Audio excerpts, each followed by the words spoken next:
What's up, everybody? Welcome back to another episode of Everyday Real Talk with Michelle. And I appreciate you guys tuning back in again. I appreciate if you watched last time, and I hope you got something from it because that's the ultimate reason why I'm doing these is I want you to get something out of it, some type of healing, some type of message, just something that's gonna help you grow, help you be better. Like I said, that's the main goal. But today I want to speak on a subject that quite a few of us can relate to, but we don't like to talk about it. And whether you want to acknowledge it or not, it stays with us for a lifetime. And what I'm referring to is being abandoned by your parent or parents. And before you say that's not your story, you had both parents in the house. Um, I wasn't abandoned. Abandonment can show up in different ways. And just because you have both parents in your house doesn't mean that there wasn't some type of abandonment issue that you carried into your lifetime that you could still be dealing with today. Because abandonment doesn't always show up like we think. I was left and nobody wanted me, right? Abandonment can show up in different ways. And the reason why I chose this topic is because I was recently speaking to someone who is very close to me. And this person still has like issues of dealing with that pain that she experienced as a child. And I'm not going to get too much off into their story because I can share my own. But before I do that, I want to say whether it's emotional abandonment, physical abandonment, not being claimed publicly, not being protected, or whatever that issue was, us being children couldn't process why we were having this experience. Especially when you see other kids with their parents, right? Or you see what you feel like is a happy situation because you see somebody has two parents in their home or they have their dad around and or mom or whatever it is, and you didn't have that. We can't process why we weren't chosen or why are we having this experience. Um, and we start to internalize a feeling of what's wrong with me. Like, why am I going through this? But I don't want this show to be about putting the blame on the parents or attacking the parents because that's not what I want this to be about. I want this show to be about the impact that it had on us and the development of our identity that we have about ourselves. And that identity that we have, it affects us in ways that we show up in life, in ways we see ourselves, in ways we choose partners, we choose careers, just a list of things. Whether you know it or not, it affects all those things. Because when you're not chosen or you feel that lack of whatever that abandonment was from the people or person that's supposed to love you the most in this world, that brought you into this world, that makes you see yourself in a whole different light, makes you feel differently about yourself. And I can say this because I didn't have my dad growing up. Um, I had my stepdad, but that wasn't my real dad. And it made me pay more attention to that when my sister was born. And with me not having my real dad, I was left to fantasize about what it would feel like to have him there or what that love would feel like. Of course I had my mom and I know she loves me. But she didn't show love in a way of hugs and kisses. It was more of doing, it was more of teaching me things. And that affected the way that I showed up and the way that I thought love was supposed to be shown, right? Um, and with me not having my dad in my life that I didn't meet until I was an adult, like way in adulthood, that made me feel unwanted. Like what's wrong with me? I wonder if he thinks about me. Would he know who I am? Different things like that. And when you're dealing with those type of feelings you have about yourself, it's going to affect the way I know with me, it affected the way that I showed up in romantic relationships in the way I saw myself and the confidence I had in myself. It put me in a point of just not ever fully opening myself up to anybody because I didn't want to be vulnerable in that way to get hurt in case somebody left. It was a protection mechanism that was developed. And it also shows up in a way of a person that's an overgiver, overdoing, because you want to feel that love and you feel like if you're not giving or doing, that love is not gonna be reciprocated to you because you don't feel worthy of that love if you're not doing something for somebody. But yeah, I internalized that feeling of not having him and not having that emotional connection into feeling unseen, unloved, not good enough. So these type of things that we experience as a child and internalize them, they affect us in a lot of ways. Friendships, romantic relationships, career choices. We see ourselves as less than. We can feel like we're not worthy of certain things or not good enough to do certain things. You may feel like you can't fully expose yourself in relationships. You don't trust yourself with that vulnerability to show yourself because you don't want to be hurt. You keep yourself closed off to prevent feeling that pain that you've learned to mask from the disappointment as a child. But until you, and I'm going to say for myself, I didn't know, like, I know I was talking about my mom. I didn't connect the dots with that until I was an adult. Like, wow, this is why I feel like doing is showing love because that's the way I was shown. Like I said, I don't want to fault parents for anything because they had limited capabilities. Because you got to think, everything starts from somewhere. So, depending on what that parent received as a child coming up, that's all they know. And I know some things we do, we can think us as parents, well, I'm not going to do that with my child, or I'm going to be better than my parent was, which is a good thing we do. But we're not perfect either. We still have some things that we didn't do right or that we fell short on. So, I mean, they couldn't give what they didn't have to give. And when I met my father later as an adult, that's the first thing he told me was I didn't know how to be a dad. And I mean, that's all he knew to say. But, it just took me a while to process things and to also understand that everything happens the way it's supposed to happen. So the big thing in this is, and here's the shift of what's supposed to happen. And this is what you need to know. Regardless of the situation, of what it was, we can't control what we experienced or what we weren't given. We can only control the way we move forward with it. We have to put the power back in our hands. You have to put the power back in your hands regarding this to get over that pain. I'm not saying dismiss that emotion because it's a valid emotion. We felt that. We experienced that. We processed that. But if you stay in that place, you're going to just keep that pain in you and on you. And there's nothing you can do about that. But I think the biggest part to get past is don't compare your life to somebody else's life and their experience with your experience, right? If the way I look at it, I can't tell you how to look at yours, but the way I look at it is who's to say if he was in my life, it was going to be better? My life would have turned out any better than it was supposed to be, especially if you didn't know how to be a dad. I don't know that.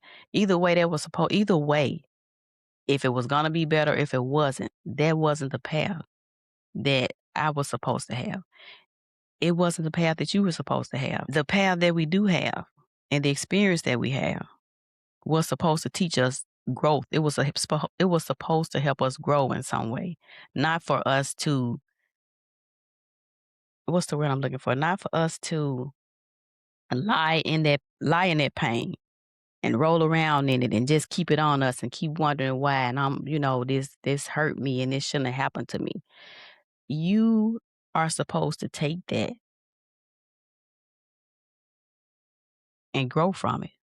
And if you don't acknowledge it and accept it for what it is and move past it, you are still internalizing that pain. You're masking that pain and you're doing other things to hide that pain and you don't even know it. Like I said, you could be just an overdoer, overgiver, not applying yourself as much, or you could even be never satisfied with anything anybody does or what you do for yourself. You could be overdoing to get that love you wanted, and you're never going to get that love by overdoing because that's not the way to get love. That's you're masking what you're lacking in your life. You could be a hyper independent person to where you don't like asking people for help. You don't like receiving help because you don't want a disappointment of not getting that help. And your independence is really to the extreme because you feel like you can only rely on yourself. That's a defense mechanism.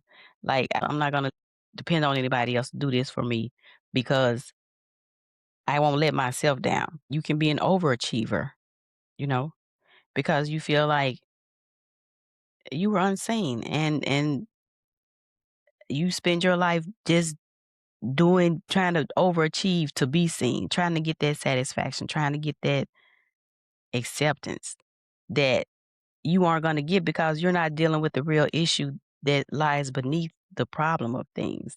I'm just trying to get you to see that even though we can tell ourselves that it didn't bother us because our fathers weren't in our life, or our mothers weren't in our lives, or both weren't in our lives, or we didn't get that support, whatever you didn't get, whatever you were lacking,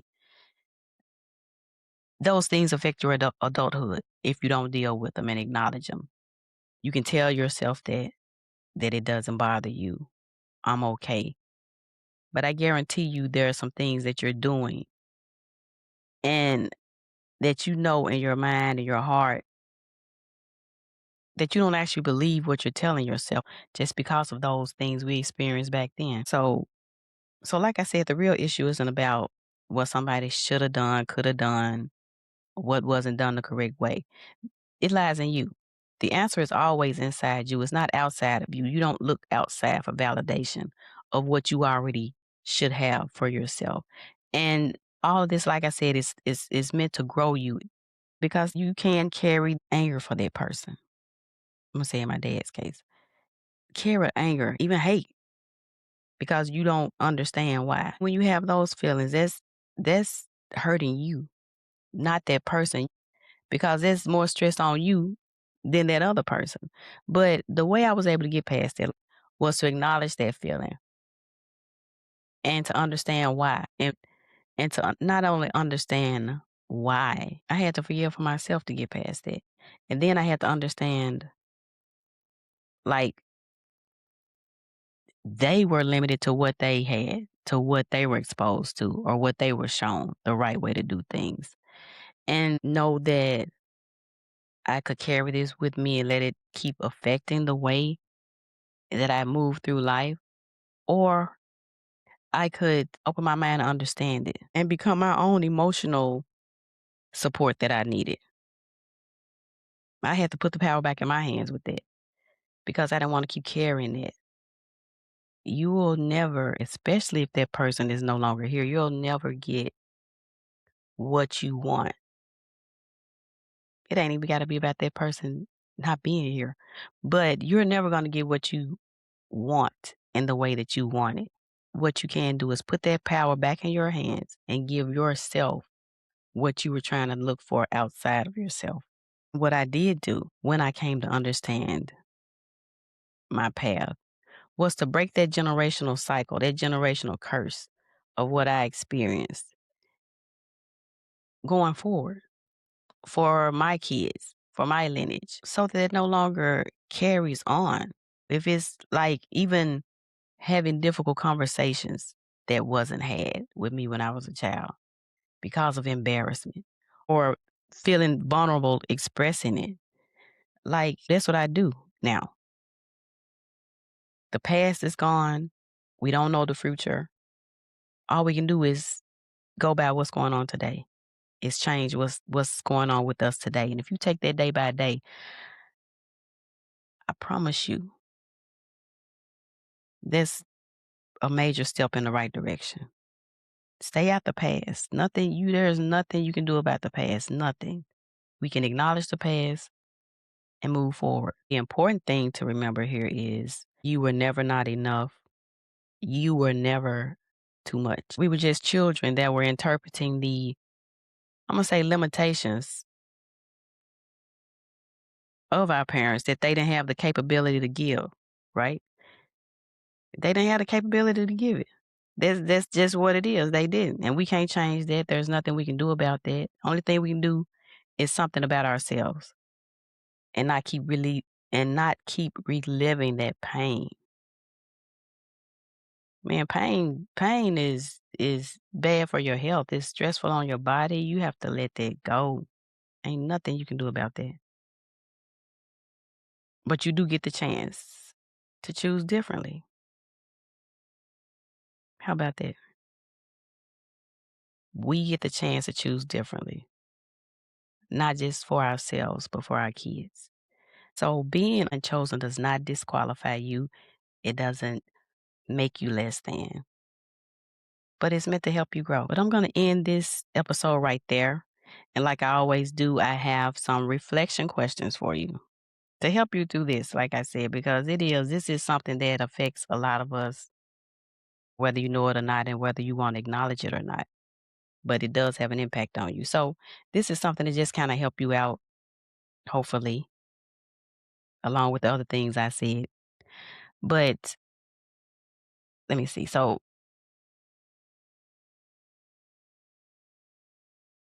okay, the first question is, when I think about my parents' absence, what meaning, when I think about my parents' absence, what meaning did you assign to it as a child? What did you tell yourself about that when you were a child, when you thought about their absence? Was it that you're not enough? Was it that they didn't love you or you're not lovable? Or was it that you didn't feel it made you feel like you weren't important? Because that whatever your belief was about that, that's going to connect to the belief that you have about yourself. Okay, the next question is, where in my adult life, where in my adult life do I still try to earn being chosen? Where in your adult life do you still try to earn being chosen? Is it in relationships? Is it in friendships? Is it in your career? Is it something you're trying to prove to yourself? And whatever your answer is to that is going to help you connect to the past behavior without putting the blame on anybody. Like I said, it's not a blame thing. This is something we want to be able to address and get past.